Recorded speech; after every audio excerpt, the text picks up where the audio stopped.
ಮಿತ್ರರೇ ನಮಸ್ಕಾರ. ಮಿತ್ರರೇ, ನರೇಂದ್ರ ಮೋದಿ ಅವರು ಕಳೆದ 10 ವರ್ಷದ ಅವಧಿಯಲ್ಲಿ ಅವರು ಪ್ರಧಾನಿಯಾಗಿದ್ದಾರಲ್ಲ, ಆ ಅವಧಿಯಲ್ಲಿ ಒಟ್ಟು 80 ಫಾರಿನ್ ಟ್ರಿಪ್ಗಳನ್ನು ಮಾಡಿದ್ದಾರೆ. ಎಲ್ಲ ಫಾರಿನ್ ಟ್ರಿಪ್ಗಳು ಕೂಡ ಒಂದಲ್ಲ ಒಂದು ರೀತಿಯಲ್ಲಿ ಫಲ ಕೊಟ್ಟಿದೆ. ಆದರೆ ಉಕ್ರೇನ್ ಪ್ರವಾಸ ಇದೆಯಲ್ಲ, ಇದು ಮಾತ್ರ ಟೋಟಲಿ ಫೇಲ್ಯೂರ್. ಇದನ್ನು ನರೇಂದ್ರ ಮೋದಿ ಅವರು ಮಾಡೋದೇ ಬೇಕಾಗಿರಲಿಲ್ಲ. ನರೇಂದ್ರ ಮೋದಿ ಅವರ ಅತ್ಯಮೂಲ್ಯವಾದ 27 ಗಂಟೆ ವೇಸ್ಟ್ ಆಗಿದೆ. ಇದರಿಂದ ಔಟ್ಕಮ್ ಏನೂ ಇಲ್ಲ. ಮೋದಿಯಲ್ಲಿ ಹೋಗಿ ಶಾಂತಿ ಪಾಠ ಮಾಡಿದ್ರು, ಜೆಲೆನ್ಸ್ಕಿಗೆ ಕೂರಿಸ್ಕೊಂಡು ಗಿಣಿಗೆ ಪಾಠ ಮಾಡ್ದಂಗೆ ಮಾಡಿದ್ರು. ಶಾಂತಿ ಮುಖ್ಯ, ಶಾಂತಿ ಮುಖ್ಯ, ಶಾಂತಿಯಿಂದ ಎಲ್ಲವೂ ಸಾಧ್ಯ ಅಂತ. ಆದರೆ ಮಿತ್ರರೇ, ಇದು ಯಾವುದೂ ವರ್ಕೌಟ್ ಆದಂತೆ ಕಾಣ್ತಾ ಇಲ್ಲ. ನರೇಂದ್ರ ಮೋದಿ ವಾಪಸ್ ಬರ್ತಿದ್ದಂತೆ ಉಕ್ರೇನ್ನ ಅಧ್ಯಕ್ಷ ಬಾಲ ಬಿಚ್ಚಿಬಿಟ್ಟಿದ್ದಾನೆ. ಅವನು ಮನಸ್ಸಿಗೆ ಬಂದಂತೆ ವರ್ತಿಸೋದಕ್ಕೆ ಶುರು ಮಾಡಿದ್ದಾನೆ. ಅಲ್ಲಿಗೆ ನರೇಂದ್ರ ಮೋದಿಯವರ ಎಲ್ಲ ಪ್ರಯತ್ನವೂ ಕೂಡ ವ್ಯರ್ಥವಾಗಿದೆ. ಈ ವಿಡಿಯೋದಲ್ಲಿ ಒಂದಷ್ಟು ಇಂಟ್ರೆಸ್ಟಿಂಗ್ ಪಾಯಿಂಟ್ಗಳನ್ನು ನಿಮಗೆ ಹೇಳುವಂಥ ಪ್ರಯತ್ನ ಮಾಡ್ತೀನಿ. ಮೋದಿ ವಾಪಸ್ ಬರ್ತಿದ್ದಂತೆ ಉಕ್ರೇನ್ ಅಧ್ಯಕ್ಷ ಮಾಡಿದ್ದೇನು, ಅದಕ್ಕೆ ಪ್ರತಿಯಾಗಿ ರಷ್ಯಾ ಏನು ಮಾಡಿದೆ, ಇದೆಲ್ಲವುದನ್ನು ಈ ವಿಡಿಯೋದಲ್ಲಿ ನಿಮಗೆ ತಿಳಿಸುವಂತಹ ಪ್ರಯತ್ನ ಮಾಡ್ತೀನಿ. ನೀವು ಈ ವಿಡಿಯೋನ ಕೊನೆವರೆಗೂ ಮಿಸ್ ಮಾಡದೆ ನೋಡಿ. ನರೇಂದ್ರ ಮೋದಿ ಅವರು ಈ ಬಾರಿ ಪ್ರಧಾನಿಯಾದ ಬಳಿಕ ರಷ್ಯಾಗೆ ಹೋಗಿದ್ರು. ರಷ್ಯಾಗೆ ಹೋಗಿದ್ದಕ್ಕೆ ಪಾಶ್ಚಿಮಾತ್ಯ ಜಗತ್ತು ಸಿಕ್ಕಾಪಟ್ಟೆ ಸಿಟ್ಟುಗೊಂಡಿತ್ತು. ಅಮೆರಿಕಕ್ಕೂ ಕೂಡ ಇದನ್ನು ಸಹಿಸಿಕೊಳ್ಳೋದಕ್ಕಾಗಿರಲಿಲ್ಲ. ನಿರಂತರವಾಗಿ ಭಾರತದ ಮೇಲೆ ಒತ್ತಡ ಹಾಕ್ತು. ಅದಕ್ಕೆ ಮೋದಿ ಏನು ಹೇಳಿದ್ರು, ನಾನು ರಷ್ಯಾಗೆ ಮಾತ್ರ ಅಲ್ಲ, ಬೇಕಾದರೆ ಉಕ್ರೇನ್ಗೂ ಹೋಗ್ತೀನಿ, ನನಗೇನು ತೊಂದರೆ ಇಲ್ಲ, ಶಾಂತಿ ಪಾಠ ಮಾಡೋದಕ್ಕೆ ಯಾರಿಗಾದ್ರೆ ಏನು, ನಾನು ರಷ್ಯಾಗೆ ಹೋಗು ಅದನ್ನೇ ಹೇಳಿದ್ದೀನಿ, ಉಕ್ರೇನ್ಗೆ ಹೋಗು ಅದನ್ನೇ ಹೇಳ್ತೀನಿ ಅಂತ ನರೇಂದ್ರ ಮೋದಿ ಉಕ್ರೇನ್ ಪ್ರವಾಸವನ್ನು ಕೈಗೊಂಡ್ರು. ತುಂಬ ರಿಸ್ಕಿ ಪ್ರವಾಸ ಆಗಿತ್ತು. 10 ಗಂಟೆ ಟ್ರೈನಲ್ಲಿ ಹೋದರು, 7 ಗಂಟೆ ಉಕ್ರೇನ್ನಲ್ಲಿದ್ದರು. ಅದಾದ ನಂತರ 10 ಗಂಟೆ ಟ್ರೈನ್ ಮೂಲಕವಾಗಿ ಪೋಲೆಂಡ್ಗೆ ಹೋದರು. ಸಾಕಷ್ಟು ಕಷ್ಟಪಡಬೇಕಾಗಿ ಬಂತು. ಇಷ್ಟಾದರೂ ನರೇಂದ್ರ ಮೋದಿ ಏನು ಟೆನ್ಷನ್ ತೆಗೆದುಕೊಂಡಿಲ್ಲ. ಇದೊಂದು ವ್ಯರ್ಥ ಪ್ರವಾಸ ಅಂತ ನರೇಂದ್ರ ಮೋದಿ ಅಂದುಕೊಂಡಿರಲಿಲ್ಲ. ಏನಾದರೂ ಶಾಂತಿ ಸ್ಥಾಪನೆ ಆಗೋದಾದರೆ ಆಗಲಿ. ಅಲ್ಲಿ ಹೋಗಿ ನರೇಂದ್ರ ಮೋದಿ ಏನು ಮಾಡಿದ್ರು, ಶಾಂತಿಯನ್ನು ಪ್ರತಿಪಾದಿಸಿದ್ರು. ನಾನು ಬುದ್ಧ ಮತ್ತು ಗಾಂಧಿಯ ನಾಡಿನಿಂದ ಬಂದಿದ್ದೀನಿ, ಶಾಂತಿಯನ್ನು ಪ್ರತಿಪಾದಿಸೋದು ನಮ್ಮ ಧರ್ಮ, ಶಾಂತಿ ಅತ್ಯಂತ ದೊಡ್ಡ ಧರ್ಮ, ನಾವು ಮೊದಲಿನಿಂದಲೂ ಕೂಡ ಶಾಂತಿಯ ಪಕ್ಷಪಾತಿಗಳಾಗಿದ್ದೀವಿ, ಈ ಯುದ್ಧ ಶುರುವಾದ ದಿನದಿಂದಲೂ ಕೂಡ ನಾವು ಶಾಂತಿಯ ಪಕ್ಷದಲ್ಲೇ ಇದ್ದೀವಿ, ನಾವು ನ್ಯೂಟ್ರಲ್ ಆಗಿಲ್ಲ. ಹೀಗೆಲ್ಲ ನರೇಂದ್ರ ಮೋದಿ ಅವರು ನಾನಾ ರೀತಿಯಲ್ಲಿ ಹೇಳಿದ್ರು. ಯುದ್ಧದಿಂದ ಏನೂ ಪರಿಹಾರ ಇಲ್ಲ, ಮಾತುಕತೆ ಮೂಲಕ ಎಲ್ಲದನ್ನು ಬಗೆಹರಿಸ್ಕೊಳ್ಳಿ ಅಂತ ಜೆಲೆನ್ಸ್ಕಿಗೆ ಸಲಹೆ ಕೊಟ್ಟರು. ಮಿತ್ರರೇ, ಅದೇನೋ ಹೇಳ್ತಾರಲ್ಲ, ರಾತ್ರಿ ಎಲ್ಲ ರಾಮಾಯಣ ಕೇಳಿ ಬೆಳಿಗ್ಗೆ ಎದ್ದು ರಾಮ ಸೀತೆ ಅಣ್ಣ ತಂಗಿ ಎಂದಿದ್ರಂತೆ ಅಂತ. ಅದೇ ಪರಿಸ್ಥಿತಿ. ಕ್ವಾಣನ ಮುಂದೆ ರಾಮಾಯಣ ಹೇಳಿದ್ರೆ ಅದಕ್ಕೇನಾದರೂ ಗೊತ್ತಾಗುತ್ತಾ? ಖಂಡಿತವಾಗ್ಲೂ ಗೊತ್ತಾಗೋಲ್ಲ ತಾನೆ. ಹಾಗೆ ಈ ಜೆಲೆನ್ಸ್ಕಿಗೆ ಏನೇ ಪಾಠ ಮಾಡಿದ್ರೂ ಕೂಡ ಅದು ಯಾವುದೂ ಫಲ ನೀಡಿಲ್ಲ. ಆ ಸಂದರ್ಭದಲ್ಲಿ ಜೆಲೆನ್ಸ್ಕಿ ಏನು ಹೇಳ್ದ, ಪುತಿನ್ಗಿಂತ ಹೆಚ್ಚು ಮೋದಿ ಶಾಂತಿಯನ್ನು ಪ್ರತಿಪಾದಿಸ್ತಾರೆ, ಇದೇ ದೊಡ್ಡ ಪ್ರಾಬ್ಲಮ್. ಪುತಿನ್ಗೆ ಶಾಂತಿ ಗೊತ್ತಾಗ್ತಾ ಇಲ್ಲ, ಭಾರತಕ್ಕೆ ತುಂಬ ಇನ್ಫ್ಲೂಯೆನ್ಸ್ ಇದೆ, ಅವರೇನಾದರೂ ಮನಸ್ಸು ಮಾಡಿದ್ರೆ ಪುತಿನ್ ಮೇಲೆ ಒತ್ತಡ ಹಾಕಬಹುದು, ರಷ್ಯಾದ ಆರ್ಥಿಕತೆ ಮೇಲೆ ಪರಿಣಾಮ ಬೀರಬಹುದು. ಹೀಗೆಲ್ಲ ಜೆಲೆನ್ಸ್ಕಿ ಮಾತನಾಡ್ದ. ಅಂದರೆ ಮೋದಿ ಬಂದಿದ್ದರಿಂದ ಏನು ಉಪಯೋಗ ಇಲ್ಲ ಅನ್ನೋ ಹಾಗೆ ಅವನ ಮಾತಿನ ಅರ್ಥ ಇತ್ತು. ಮೋದಿ ಈ ಪ್ರವಾಸವನ್ನು ಮುಗಿಸಿದ್ರು, ವಾಪಸ್ ಬಂದ್ಬಿಟ್ರು. ವಾಪಸ್ ಬರ್ತಿದ್ದಂತೆ ಜೆಲೆನ್ಸ್ಕಿ ಏನು ಮಾಡಿದಾನೆ ಗೊತ್ತಾ, 22 ಡ್ರೋನ್ಗಳನ್ನು ರಷ್ಯಾ ಕಡೆಗೆ ಹಾರಿಬಿಟ್ಟಿದ್ದಾನೆ. ರಷ್ಯಾ ಮೇಲೆ ದಾಳಿ ಮಾಡೋದಕ್ಕೆ ಹೊರಟಿದ್ದಾರೆ. 9/11ನಲ್ಲಿ ಅಮೆರಿಕಾದಲ್ಲಿ ಅಟ್ಯಾಕ್ ಆಯ್ತಲ್ಲ, ಟ್ವಿನ್ ಟವರ್ ಮೇಲೆ, ಅದೇ ಮಾದರಿಯಲ್ಲಿ ರಷ್ಯಾದ ಒಂದು ಟವರ್ ಮೇಲೆ ಉಕ್ರೇನ್ನ ಡ್ರೋನ್ ಹೋಗಿ ದಾಳಿ ಮಾಡಿದೆ. 22 ಡ್ರೋನ್ಗಳ ಪೈಕಿ ರಷ್ಯಾ 21 ಹೊಡೆದಾಕಿದೆ. 22ನೇ ತಪ್ಪಿಸ್ಕೊಂಡಿದೆ. ಅದು ಹೋಗಿ ರಷ್ಯಾದ ಅವಳಿ ಕಟ್ಟಡಕ್ಕೆ ಡಿಕ್ಕಿಯಾಗಿದೆ. ಇದರಿಂದಾಗಿ ಅವಳಿ ಕಟ್ಟಡಕ್ಕೆ ಸಾಕಷ್ಟು ಹಾನಿಯಾಗಿದೆ. ಸೇಮ್ 9/11 ಅಟ್ಯಾಕ್ ಮಾದರಿಯಲ್ಲೇ ಉಕ್ರೇನ್ ದಾಳಿ ಮಾಡಿದೆ. ಮಿತ್ರರೇ, ಇಷ್ಟಾಗ್ತಿದ್ದ ಹಾಗೆ ರಷ್ಯಾ ಸುಮ್ಮನೆ ಕೂರುತ್ತಾ? ರಷ್ಯಾ ಪ್ರತಿ ದಾಳಿ ಮಾಡಿದೆ.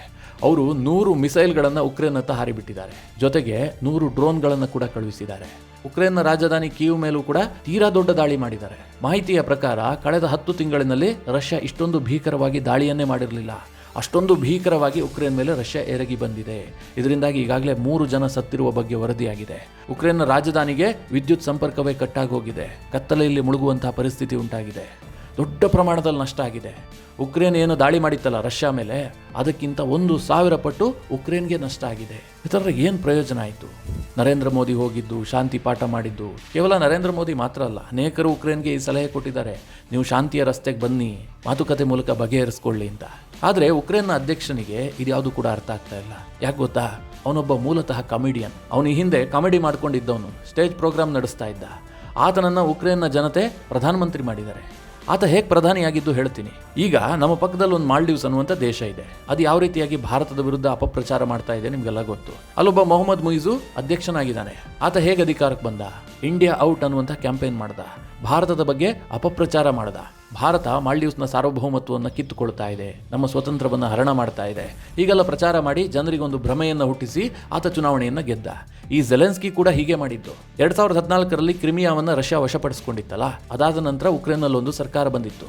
ಆ ಸರ್ಕಾರ ರಷ್ಯಾದ ಪರವಾಗಿದೆ ಎನ್ನುವಂತಹ ಭ್ರಮೆಯನ್ನ ಉಕ್ರೇನ್ನ ಜನತೆಗೆ ಸೃಷ್ಟಿಸಲಾಯಿತು. ರಷ್ಯಾ ಪರವಾಗಿರುವಂತಹ ಸರ್ಕಾರ, ನಾನು ಬಂದರೆ ಉಕ್ರೇನ್ನ ಸ್ವಾತಂತ್ರ್ಯವನ್ನು ಕಾಯ್ತೀನಿ, ಕ್ರಿಮಿಯಾವನ್ನು ವಾಪಸ್ ಪಡೆದುಕೊಳ್ತೀನಿ, ಹೀಗೆಲ್ಲ ಜೆಲೆನ್ಸ್ಕಿ ಮಾತನಾಡೋದಕ್ಕೆ ಶುರು ಮಾಡ್ದ, ನಾನು ನ್ಯಾಟೋಗೆ ಸೇರ್ತೀನಿ. ಇದರಿಂದ ರಷ್ಯಾಗೆ ಏನಾಯ್ತು, ಸಿಟ್ಟು ಬಂತು. ಈ ಜೆಲೆನ್ಸ್ಕಿನೇ ಅಧಿಕಾರದಲ್ಲಿ ಇದ್ದಿದ್ದೆ ಆದರೆ ನಮಗೆ ದೊಡ್ಡ ಥ್ರೆಟ್ ಆಗುತ್ತೆ ಅಂತ. ಯಾಕೆ ರಷ್ಯಾಗೆ ಆ ರೀತಿಯಾಗಿ ಸಿಟ್ಟು ಬರುತ್ತೆ ಕೇಳಿದ್ರೆ, ತನ್ನ ಪಕ್ಕದಲ್ಲಿ ಗಡಿ ಹಂಚಿಕೊಂಡಿರುವಂತಹ ಉಕ್ರೇನ್ ಅದು ಹೋಗಿ ನ್ಯಾಟೋವನ್ನು ಸೇರ್ಕೊಂಡ್ರೆ ನನ್ನ ಭದ್ರತೆಗೆ ತೊಡಕುಂಟಾಗುತ್ತೆ ಅಂತ ಪುತಿನ್ಗೆ ಅನಿಸೋದಕ್ಕೆ ಶುರುವಾಯಿತು. ಪುತಿನ್ಗೆ ಹಾಗೆ ಅನಿಸೋದಕ್ಕೆ ಏನು ಕಾರಣ? ಈಗ ಬಾಲ್ಟಿಕ್ ದೇಶಗಳೆಲ್ಲ ನ್ಯಾಟೋದ ಸದಸ್ಯ ದೇಶಗಳಾಗಿದ್ದಾವೆ. ಅತ್ತ ಕಡೆಯಲ್ಲಿ ಫಿನ್ಲ್ಯಾಂಡ್, ನಾರ್ವೆ ಕೂಡ ನ್ಯಾಟೋದ ಜೊತೆಗಿದ್ದಾವೆ. ಇಂತಹ ಸಂದರ್ಭದಲ್ಲಿ ಉಕ್ರೇನ್ ಒಂದು ನ್ಯಾಟೋವನ್ನು ಸೇರಿದ್ರೆ ಏನು ತೊಂದರೆ ಆಗುತ್ತೆ? ನಿನಗೆ ಅಲ್ಲೇ ಪ್ರಾಬ್ಲಮ್ ಇತ್ತು. ಈಗಾಗಲೇ ಕ್ರಿಮಿಯಾ ವಿವಾದ ಇದೆ. ಮುಂದಿನ ದಿನಗಳಲ್ಲಿ ಈ ಕ್ರಿಮಿಯಾ ವಿವಾದವನ್ನು ಇಟ್ಟುಕೊಂಡು ನ್ಯಾಟೋ ನನ್ನ ಮೇಲೆ ದಾಳಿ ಮಾಡಿದ್ರೆ, ಉಕ್ರೇನ್ ನನಗೆ ತುಂಬ ಇಂಪಾರ್ಟೆಂಟ್ ಆದಂತಹ ಲೊಕೇಶನ್, ಇಲ್ಲೇನಾದರೂ ನ್ಯಾಟೋ ಬಂದು ಕೂತಿದ್ದೆ ಆದರೆ ರಷ್ಯಾದ ಹಿತಾಸಕ್ತಿಗೆ ಧಕ್ಕೆ ಬರುತ್ತೆ ಅಂತೇಳಿ ಪುತಿನ್ಗೆ ಅನಿಸೋದಕ್ಕೆ ಶುರುವಾಯಿತು. ಪುತಿನ್ಗೆ ಹಾಗೆ ಅನಿಸಿದ್ದೇನೂ ತಪ್ಪಲ್ಲ. ಯಾಕೆ ಗೊತ್ತಾ? ಈಗ ನಮ್ಮ ಪಕ್ಕದಲ್ಲಿ ಪಾಕಿಸ್ತಾನ ಇದೆಯಪ್ಪ. ಪಾಕಿಸ್ತಾನ ನಾಳೆ ನ್ಯಾಟೋದ ಸದಸ್ಯ ದೇಶ ಆಗ್ತೀನಿ ಅಂತಂದರೆ ಭಾರತ ಯೋಚನೆ ಮಾಡಬೇಕಾ ಬೇಡವಾ? ಭಾರತ ಅದನ್ನು ತಡಿಬೇಕಾ ಬೇಡವಾ? ಇವತ್ತಲ್ಲ ನಾಳೆ ಅದು ಭಾರತಕ್ಕೆ ದೊಡ್ಡ ಆಪತ್ತು ತರುತ್ತೆ, ಭಾರತದ ಸೆಕ್ಯೂರಿಟಿಗೆ ದೊಡ್ಡ ಥ್ರೆಟ್ ಆಗುತ್ತೆ. ಹೀಗೆ ಪುತಿನ್ ಕೂಡ ಯೋಚನೆ ಮಾಡೋದಕ್ಕೆ ಶುರು ಮಾಡಿದ್ರು. ಪದೇ ಪದೇ ಜೆಲೆನ್ಸ್ಕಿಗೆ ಎಚ್ಚರಿಕೆ ಕೊಟ್ಟರು, ಯಾವ ಕಾರಣಕ್ಕೂ ಕೂಡ ನ್ಯಾಟೋವನ್ನು ಸೇರಬೇಡಿ, ನ್ಯಾಟೋ ಸೇರಿದ್ದೆ ಆದರೆ ನಾವು ಯುದ್ಧ ಮಾಡ್ತೀವಿ ಅಂತ. ಜೆಲೆನ್ಸ್ಕಿ ಅದಕ್ಕೆ ಮುಲಾಜು ಮಾಡಿಲ್ಲ. ನಾನು ನ್ಯಾಟೋ ಸೇರ್ತೀನಿ ಇದನ್ನೇ ಪದೇ ಪದೇ ಹೇಳೋದಕ್ಕೆ ಶುರು ಮಾಡಿದ್ರು. ರಷ್ಯಾ ದಾಳಿ ಮಾಡಿತು. ಮಿತ್ರರೇ, ಒಂದನ್ನು ಗಮನಿಸಿ, ರಷ್ಯಾ ಉಕ್ರೇನ್ ಮೇಲೆ ದಾಳಿ ಮಾಡಿ 900 ದಿನ ಕಳೆದು ಹೋಗ್ಬಿಟ್ಟಿದೆ. ಇನ್ನೇನು 3 ವರ್ಷ ಆಗುತ್ತೆ ದಾಳಿ ಮಾಡಿ. ಅಷ್ಟೊಂದು ಸುದೀರ್ಘವಾಗಿ ಯುದ್ಧ ಮಾಡ್ತಾ ಇದೆ. ಆದರೂ ರಷ್ಯಾ ಇದುವರೆಗೆ ದೊಡ್ಡ ಪ್ರಮಾಣದ ದಾಳಿಯನ್ನು ಮಾಡಿಲ್ಲ. ತನ್ನ ಪೂರ್ಣ ಸಾಮರ್ಥ್ಯವನ್ನು ಉಕ್ರೇನ್ ಮೇಲೆ ಪ್ರಯೋಗ ಮಾಡಿಲ್ಲ. ರಷ್ಯಾ ಬಳಿಯಲ್ಲಿ ಅತಿ ದೊಡ್ಡವಾದಂತಹ ಏರ್ಫೋರ್ಸ್ ಇದೆ, ಅದನ್ನು ಬಳಸಿಯೇ ಇಲ್ಲ. ಅವರು ಯುದ್ಧ ವಿಮಾನಗಳನ್ನು ಬಳಸ್ತಾ ಇಲ್ಲ, ಕೇವಲ ತನ್ನ ಲ್ಯಾಂಡ್ ಫೋರ್ಸನ್ನು ಬಳಸಿ ದಾಳಿ ಮಾಡಿದ್ರು. ಇದರಿಂದ ರಷ್ಯಾಗೆ ಹಾನಿಯೇ ಆಗಿದೆ. ರಷ್ಯಾ ಏನು ಬಯಸ್ತಾ ಇದೆ? ನೀವು ನ್ಯಾಟೋ ಸೇರೋದಿಲ್ಲ ಅನ್ನುವಂಥ ಭರವಸೆ ಕೊಡಿ. ನಾವು ಈಗಾಗಲೇ ಗೆದ್ದಿರುವಂತಹ ಲುಹಾನ್ಸ್ ಇರ್ಬೋದು, ದೋನ್ಸ್ತೆಕ್ ಇರ್ಬೋದು, ಈ ಪ್ರದೇಶವನ್ನು ನೀವು ಮರಳಿ ಕೇಳಬಾರ್ದು. ಉಕ್ರೇನ್ಗೆ ರಷ್ಯಾ ಬೇಡಿಕೆ ಇಡ್ತಾ ಇರುವಂಥದ್ದಿದೆ.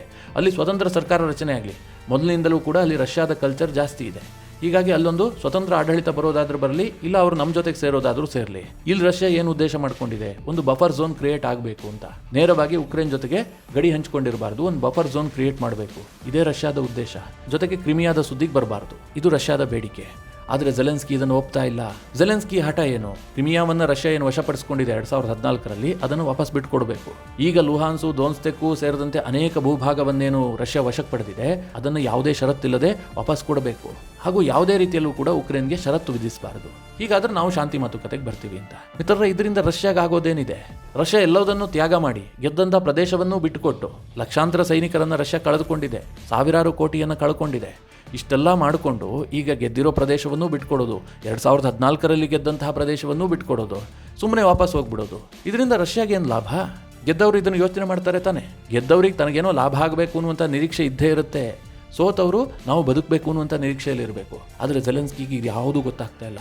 ಈಗಲೂ ಕೂಡ ಜೆಲೆನ್ಸ್ಕಿ ಏನು ಅಂದ್ಕೊಂಡಿದ್ದಾನೆ? ನಾನು ಯುದ್ಧ ಮಾಡ್ತೀನಿ, ರಷ್ಯಾವನ್ನು ಸೋಲಿಸ್ತೀನಿ, ನನಗೆ ಪಾಶ್ಚಿಮಾತ್ಯ ದೇಶಗಳು ಸಹಾಯ ಮಾಡುತ್ತೆ, ಇದೇ ನಿರೀಕ್ಷೆಯಲ್ಲಿ ಜೆಲೆನ್ಸ್ಕಿ ಇದ್ದಾನೆ. ಈಗ 22 ಡ್ರೋನನ್ನು ಹಾರಿಬಿಟ್ಟು ರಷ್ಯಾ ಮೇಲೆ ಉಕ್ರೇನ್ ದಾಳಿ ಮಾಡ್ತಲ್ಲ, ಅದಾದ ಬಳಿಕ ರಷ್ಯಾ ಏನು 100 ಮಿಸೈಲ್ಗಳ ಮೂಲಕ ದಾಳಿ ಮಾಡ್ತಲ್ಲ. ಇದಾಗ್ತಿದ್ದ ಹಾಗೆ ಜೆಲೆನ್ಸ್ಕಿ ಮತ್ತೆ ಸ್ಟೇಟ್ಮೆಂಟ್ ಕೊಟ್ಟಿದ್ದಾನೆ. ಏನಂತ ಸ್ಟೇಟ್ಮೆಂಟ್ ಕೊಟ್ಟಿದ್ದು? ಇಷ್ಟೊಂದು ದೊಡ್ಡ ಪ್ರಮಾಣದ ರಷ್ಯಾದ ದಾಳಿಯನ್ನು ಉಕ್ರೇನ್ ಏಕಾಂಗಿಯಾಗಿ ಎದುರಿಸೋದಕ್ಕೆ ಸಾಧ್ಯ ಇಲ್ಲ, ನಮಗೆ ಪಾಶ್ಚಿಮಾತ್ಯ ಶಕ್ತಿಗಳ ಅವಶ್ಯಕತೆ ಇದೆ, ಪಾಶ್ಚಿಮಾತ್ಯ ದೇಶಗಳು ನಮಗೆ ಸಪೋರ್ಟ್ ಮಾಡಬೇಕು ಅಂತ ಆತ ಹೇಳಿಕೆ ಕೊಡ್ತಾ ಇದ್ದಾನೆ. ಈಗಲೂ ಮಿತ್ರರೇ, ಆತನಿಗೆ ಯುದ್ಧೋತ್ಸಾಹ ಕಡಿಮೆ ಆಗಿಲ್ಲ. ಸೋತು ಸುಣ್ಣವಾಗಿ ಹೋಗ್ಬಿಟ್ಟಿದ್ದಾರೆ. ಇನ್ನೊಂದು ಸ್ವಲ್ಪ ಟೈಮ್ ಯುದ್ಧ ಮುಂದುವರೆದಿದೆ ಆದರೆ ಉಕ್ರೇನ್ ಸರ್ವನಾಶ ಆಗೋಗುತ್ತೆ, ಆರ್ಥಿಕವಾಗಿ ದಿವಾಳಿ ಆಗೋಗುತ್ತೆ, ಮಾಡಿಟ್ಟ ಸಾಲವನ್ನು ತೀರಿಸೋದಕ್ಕೆ ಸಾಧ್ಯ ಇಲ್ಲ. ಇಂತಹ ಪರಿಸ್ಥಿತಿಗೆ ಉಕ್ರೇನ್ ತಲುಪಿದೆ. ಆದರೂ ಕೂಡ ಜೆಲೆನ್ಸ್ಕಿ ಹೇಳ್ತಾ ಇದ್ದಾನೆ, ನಾವು ಯುದ್ಧ ಮಾಡಬೇಕು, ರಷ್ಯಾವನ್ನು ಸೋಲಿಸಬೇಕು, ಪುತಿನ್ನನ್ನು ನಾಶ ಮಾಡಬೇಕು ಅಂತ. ಹೀಗಾಗಿ ನರೇಂದ್ರ ಮೋದಿ ಅಲ್ಲಿ ಹೋಗಿ ಶಾಂತಿಯ ಪಾಠ ಮಾಡಿದ್ರೆ ಜೆಲೆನ್ಸ್ಕಿಗೆ ಅದು ಕಾಗಕ್ಕ ಗುಬ್ಬಕ್ಕನ ಕತೆ ಕೇಳಿದಾಗ ಅನ್ನಿಸ್ತಾ ಇತ್ತು. ಯಾಕೆಂದರೆ ಜೆಲೆನ್ಸ್ಕಿಗೆ ಅದು ಯಾವುದು ಬೇಕಾಗಿರಲಿಲ್ಲ, ಶಾಂತಿಯ ಸಂದೇಶ ಬೇಕಾಗಿಲ್ಲ. ಜೊತೆಗೆ ಭಾರತ ಒಂದಷ್ಟು ಸಹಾಯ ಮಾಡ್ತು. ನರೇಂದ್ರ ಮೋದಿ ಏನು ಬರೀ ಕೈಲಿ ಹೋಗಿರಲಿಲ್ಲ. ಉಕ್ರೇನ್ಗೆ ಬೇಕಾದಂತಹ ಮೆಡಿಕಲ್ ಇಕ್ವಿಪ್ಮೆಂಟ್ಗಳನ್ನು ಭಾರತ ಕೊಡ್ತು. ಆದರೆ ಜೆಲೆನ್ಸ್ಕಿಗೆ ಇದು ಬೇಕಾಗಿಲ್ಲ. ಮೆಡಿಕಲ್ ಇಕ್ವಿಪ್ಮೆಂಟ್ಗಳನ್ನು ಇಟ್ಕೊಂಡು ನಾವೇನು ಮಾಡೋದು? ನಮಗೆ ಯುದ್ಧಾಸ್ತ್ರಗಳನ್ನು ಕೊಡೋದಾದರೆ ಕೊಡಿ. ಅದು ಜೆಲೆನ್ಸ್ಕಿಯ ಮನಸ್ಸಿನಲ್ಲಿರೋದು. ಒಂದು 20,000 ಮಿಸೈಲೋ, ಒಂದು 25 ಫೈಟರ್ ಜೆಟ್ಟನ್ನು ಭಾರತ ಕೊಡ್ತೀನಿ ಅಂತ ಹೇಳಿದರೆ ಜೆಲೆನ್ಸ್ಕಿಗೆ ಬಹಳ ಖುಷಿ ಆಗ್ತಾ ಇತ್ತು. ನರೇಂದ್ರ ಮೋದಿ ಬಂದಿದ್ದು ಸಾರ್ಥಕ ಆಯಿತು, ನಮಗೆ ದೊಡ್ಡ ಶಕ್ತಿಯನ್ನು ನರೇಂದ್ರ ಮೋದಿ ಕೊಟ್ಟಿದ್ದಾರೆ ಅಂತ. ಮಿತ್ರರೇ, ಭಾರತ ತುಂಬ ಚೆನ್ನಾಗಿ ಗೊತ್ತು, ಯಾವ ಕಾರಣಕ್ಕೂ ಕೂಡ ಉಕ್ರೇನ್ ಗೆಲ್ಲೋದಕ್ಕೆ ಸಾಧ್ಯ ಇಲ್ಲ. ರಷ್ಯಾ ಒಂದು ವೇಳೆ ಪೂರ್ಣ ಪ್ರಮಾಣದಲ್ಲಿ ಯುದ್ಧ ಮಾಡಿದ್ದೆ ಆದರೆ, ಉಕ್ರೇನ್ ಇದೇ ರೀತಿಯಾಗಿ ಪ್ರತಿದಾಳಿ ಹೆಸರಿನಲ್ಲಿ ಪದೇ ಪದೇ ರಷ್ಯಾವನ್ನು ಕೆಣಕಿದ್ದೆ ಆದರೆ, ರಷ್ಯಾ ಇನ್ನೂ ಉಗ್ರ ರೂಪವನ್ನು ತಾಳುತ್ತೆ. ನಾಳೆ ಯಾವ ರೂಪದ ದಾಳಿಯನ್ನು ಬೇಕಾದರೂ ಮಾಡಬಹುದು. ರಷ್ಯಾ ಒಂದು ಅಣ್ವಸ್ತ್ರ ದೇಶ. ಒಂದು ಅಣು ಬಾಂಬನ್ನು ಉಕ್ರೇನ್ ಮೇಲೆ ಹಾಕಿದ್ರೆ ಸಾಕಲ್ಲ, ಉಕ್ರೇನ್ ಸರ್ವನಾಶ ಆಗಿ ಹೋಗ್ಬಿಡುತ್ತೆ. ಇದೆಲ್ಲದರ ಅರಿವು ಭಾರತಕ್ಕೂ ಕೂಡ ಇದೆ. ಇದೇ ಕಾರಣದಿಂದ ಅಮೆರಿಕ ಈ ಹಿಂದೆ ಹೇಳಿತ್ತು, ರಷ್ಯಾ ಅಣುಬಾಂಬ್ ದಾಳಿಯನ್ನು ತಪ್ಪಿಸಿದ್ದು ಭಾರತ ಮತ್ತು ಚೀನಾ. ಭಾರತ ಚೀನಾ ಪ್ರೆಷರ್ ಕಾರಣದಿಂದಾಗಿಯೇ ರಷ್ಯಾ ಈವರೆಗೆ ಅಣುಬಾಂಬ್ ದಾಳಿಯನ್ನು ಮಾಡಿಲ್ಲ. ಭಾರತ ನಾಳೆ ನಿರ್ಲಿಪ್ತವಾಗಿ ಕೂತ್ಕೊಂಡ್ಬಿಟ್ರೆ ಅಥವಾ ಚೀನಾ ಕೂಡ ಸುಮ್ಮನೆ ಇದ್ದು ಬಿಟ್ರೆ, ಜೆಲೆನ್ಸ್ಕಿ ಆಟಾಟೋಪ ಜಾಸ್ತಿ ಆಯ್ತಪ್ಪ, ಏನು ಬೇಕಾದರೂ ರಷ್ಯಾ ಮಾಡ್ಕೊಳ್ಳಿ ಅಂತ ಸುಮ್ಮನೆ ಆಗಿದ್ದೆ ಆದರೆ ರಷ್ಯಾ ಅಣುದಾಳಿಯನ್ನು ಕೂಡ ಮಾಡಿಬಿಡಬಹುದು. ಆಗ ಉಕ್ರೇನ್ನ ಸ್ಥಿತಿ ಏನಾಗುತ್ತೆ? ಹೀಗಾಗಿ ಪ್ರಜಾಪ್ರಭುತ್ವ ವ್ಯವಸ್ಥೆಯಲ್ಲಿ ಜನರು ಬಹಳ ಯೋಚಿಸಿ ಒಬ್ಬ ವ್ಯಕ್ತಿಯನ್ನು ಆಯ್ಕೆ ಮಾಡಿಕೊಳ್ಬೇಕು. ಭಾವೋದ್ವೇಗಕ್ಕೊಳಗಾಗಿ ಯಾರನ್ನಾತ ಅವರನ್ನು ಆಯ್ಕೆ ಮಾಡಿಕೊಂಡಿದ್ದೆ ಆದರೆ ಇಡೀ ದೇಶ ಸಂಕಷ್ಟಕ್ಕೆ ಸಿಕ್ಕಾಕೊಳ್ಳುತ್ತೆ. ಅದರಲ್ಲಿ ಯಾವುದೇ ಡೌಟ್ ಇಲ್ಲ. ಈಗ ಉಕ್ರೇನ್ನ ಪರಿಸ್ಥಿತಿ ಆಗಿರೋದು ಇದೆ. ಒಬ್ಬ ಕಾಮಿಡಿಯನ್ ಕೈಲಿ ಇಡೀ ದೇಶವನ್ನು ಅಲ್ಲಿನ ಜನತೆ ಕೊಟ್ಟಿದ್ದಾರೆ. ಇದಕ್ಕೆ ಪ್ರತಿಯಾಗಿ ಏನು ಸಿಗ್ತಾ ಇದೆ? ಜನರಿಗೆ ನರಕ ದರ್ಶನ ಆಗ್ತಾ ಇದೆ. ಹೀಗಾಗಿ ಮಿತ್ರರೇ, ನರೇಂದ್ರ ಮೋದಿ ಅವರು ಉಕ್ರೇನ್ ಪ್ರವಾಸಕ್ಕೋಸ್ಕರವಾಗಿ ತನ್ನ ಅತ್ಯಮೂಲ್ಯವಾದ 27 ಗಂಟೆಯನ್ನು ವ್ಯಯ ಮಾಡಿದ್ದಾರೆ. ಅವರು 10 ಗಂಟೆಯ ಟ್ರೈನ್ ಪ್ರವಾಸ ಮಾಡಿದ್ದಾರೆ ಹೋಗೋದಕ್ಕೆ.